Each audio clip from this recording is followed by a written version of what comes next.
Bonjour Viviane, est-ce que vous pouvez nous expliquer à quoi servent les réseaux sociaux et pourquoi moi, professionnelle, je dois participer? Alors d'abord, les réseaux sociaux, c'est d'abord des réseaux. Et qu'est-ce que je veux dire par là?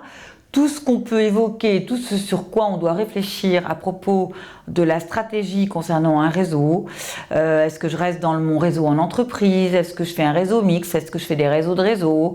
Est-ce que je fais des réseaux sectoriels? Comment je construis mon réseau? Toute cette question du give and take pour créer des liens avec les personnes. Quelle est ma stratégie? C'est quoi mes objectifs? Comment je partage, comment je me fais connaître, la question de la notoriété, c'est exactement les mêmes réponses, les mêmes questions. Okay. Cependant, un réseau social n'est pas seulement un réseau. Autrement dit, au-delà du jeu de mots, il y a des spécificités. Elles sont pour moi très largement positives, mais on alertera quand même sur quelques éléments où il faut faire un petit peu attention, peut-être à la fin du sujet. Les éléments positifs, c'est quoi ? Un élément extrêmement important, et encore plus pour les femmes, on fait du réseau social quand on veut, à n'importe quelle heure de la journée, de la nuit. Autrement dit, on a répondu en partie à la problématique de « j'ai pas le temps » que nous sortent très souvent les femmes, et on comprend très bien pourquoi, je ne rentre pas dans les détails. Le deuxième grand intérêt, c'est qu'il y a pas mal de femmes qui ont un problème par rapport à l'exposition, en anglais exposure, être visible. Et qu'en fait, le fait d'être devant son ordinateur, devant un écran, crée une certaine distance par rapport à être exposé dans un réseau et aller essayer de parler à des gens qu'on ne connaît pas. Et donc, les femmes se sont protégées et vont plus volontiers vers les réseaux sociaux de ce fait-là. Donc, premier élément, gain de temps. Deuxième élément, une certaine protection, même si elle n'est en fait que virtuelle, j'y reviens.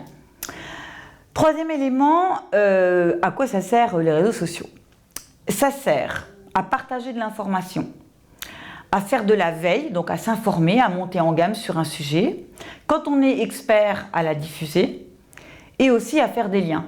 Le nombre de fois où moi, avec des liens virtuels de personnes qui me contactent ou que je contacte, on finit parce qu'on échange vraiment, même si c'est à distance, sur un certain nombre de convictions ou d'informations, par créer une relation réelle et finir au restaurant, c'est tout le temps.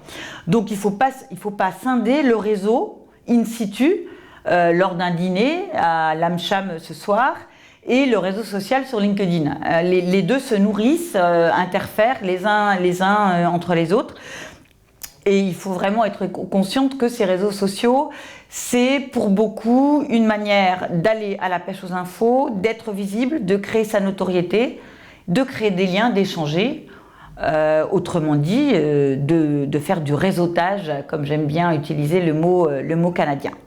Le warning, parce qu'il faut en être conscient, c'est attention à ce qu'on dit, parce que ce qu'on dit, une fois que c'est lâché dans la nature sur les réseaux sociaux, c'est expanded, ça peut partir dans tous les sens.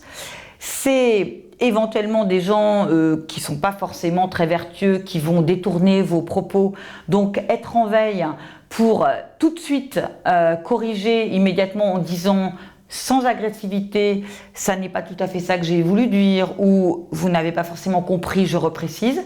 Donc ça exige aussi d'être beaucoup en veille et d'être très réactive, parce que ce que vous dites, c'est diffusé très largement, ce que j'appelle la caisse de résonance, comme dans un orchestre ou comme avec un micro.